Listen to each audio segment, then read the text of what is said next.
दोस्तों आज हम एक ऐसी अदाकारा की बात करने जा रहे हैं जो 70 से 80 के दौर की निहायत ही खूबसूरत एक्ट्रेस थी।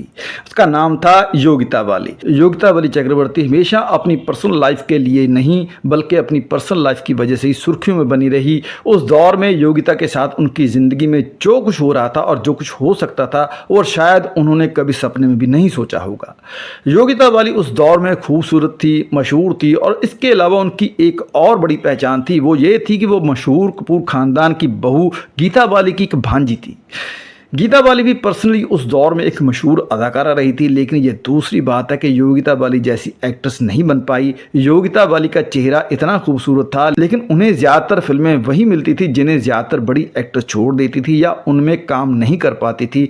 और योगिता की खूबसूरती की वजह से वो फिल्में योगिता के पास आती थी और कई फिल्मों में तो योगिता को एक अंग प्रदर्शन के तौर पर ही लिया जाता था, जिसकी वजह से फिल्मों को हिट करवाने में सहायता मिलती थी। दरअसल गीता बाली की बहन थी जिसका नाम था हरदर्शन कौर था, और दूसरी तरफ पाकिस्तान से इंडिया आए सैयद इरशान हुसैन और फिल्मों में दाखिले के बाद अपना नाम बदलकर जसवंत रख लिया था।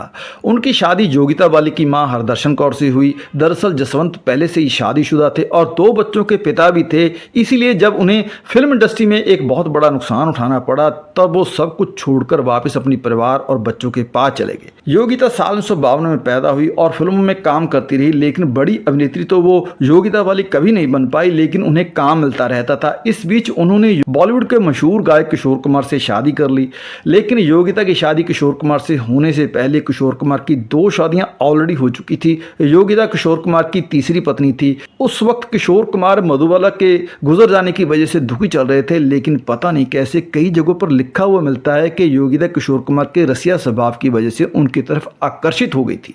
लेकिन ये दूसरी बात है कि एक तरफ तो किशोर कुमार की पत्नी मधुबाला की लंबी बीमारी के बाद मृत्यु हुई थी, तो दूसरी तरफ योगिता ने किशोर कुमार का रसिया स्वभाव कब देख लिया और कैसे उस स्वभाव से प्रेरित होकर या आकर्षित होकर एक 20 साल छोटी उम्र वाली योगिता बाली ने बूढ़े किशोर कुमार से शादी कर ली।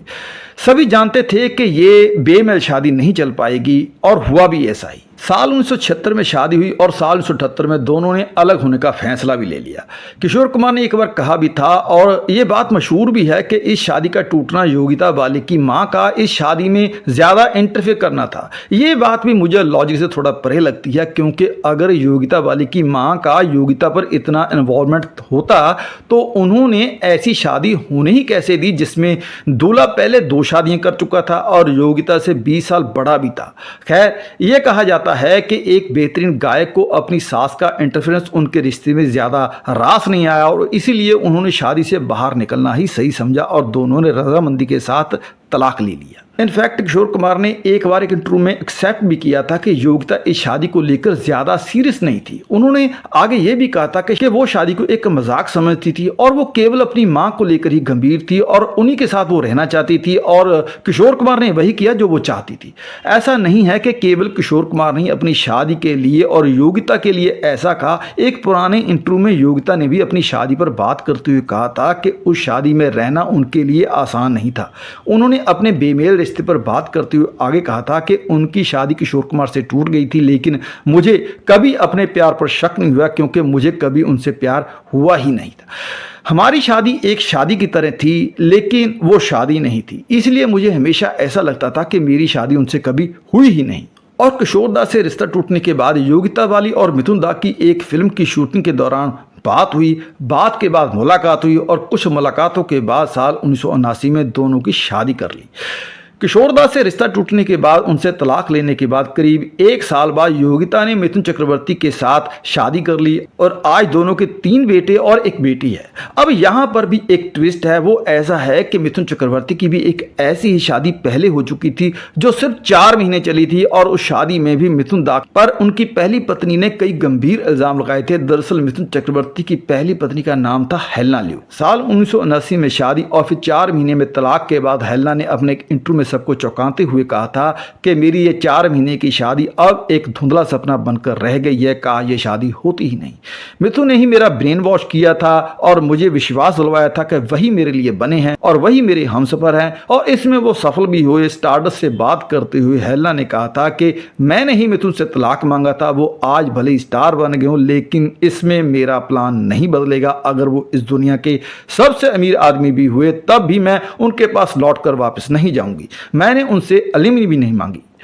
वो मेरे लिए एक बुरा सपना था जो अब ख़त्म हो चुका था। उम्मीद करती हूँ कि मिथुन मेरे बारे में बात करनी बंद कर देंगे। मिथुन जिस तरह से महिलाओं के साथ पेश आते हैं, उन्हें पब्लिसिटी प्रॉप की तरह यूज़ करते हैं, मुझे उससे नफरत है। हेलेना ने उस वक्त ये भी कहा था कि मिथुन ने जब मुझे कहा कि वो मुझसे प्यार करते हैं तो मैं उनकी बातों में आ गई। सच तो ये है कि मिथुन किसी से प्यार नहीं कर सकते, वो सिर्फ और सिर्फ खुद किसी प्यार करते हैं।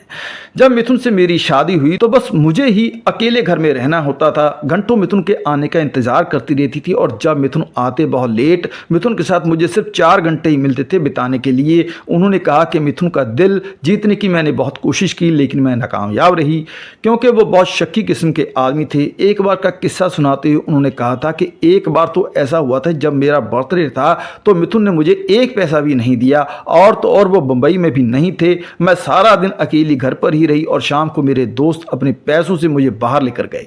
जब हेलेना ने ये इंटरव्यू दिया था तब वो बड़े स्टार नहीं बने थे, और जब उनसे ये पूछा गया कि अगर मिथुन चक्रवर्ती बड़े स्टार बन गए तो क्या आप उनके पास वापस चली जाएंगी, तो हेलेना ने तब ये कहा था कि भले ही मिथुन कितने बड़े स्टार क्यों ना बन जाए, मैं उनके पास वापस लौट कर नहीं जाऊंगी। हालांकि हेलेना ने भी बॉलीवुड की कुछ फिल्मों में काम किया था और मॉडलिंग वो पहले से ही करती थी, लेकिन हेलेना और मिथुन के तलाक के बाद हेलेना ने बॉलीवुड से नाता तोड़ लिया और न्यूयॉर्क में बस गई। उसके बाद मिथुन दा और योगिता बाली की शादी हुई, और दोनों ही पहले ठोकरें खा चुके थे। दोनों को ही एक सच्चे सहारे की जरूरत भी थी, और दोनों ही सबक भी सीख चुके थे और अब तक तजुर्बेकार भी बन चुके थे। और ये समझ में आ चुका था कि शादियां कोई बच्चों का खेल नहीं, इन्हें बड़ी शिद्दत से निभाना पड़ता है, और हुआ भी वही। आज दोनों अपने बच्चों के साथ एक खुशहाल जीवन व्यतीत कर रहे हैं। तो दोस्तों, आज के लिए इतना ही, और किस्से कहानियां सुनने के लिए चैनल को सब्सक्राइब करके बेल आइकन को दबा दें ताकि आपको नोटिफिकेशन मिलते रहें। धन्यवाद।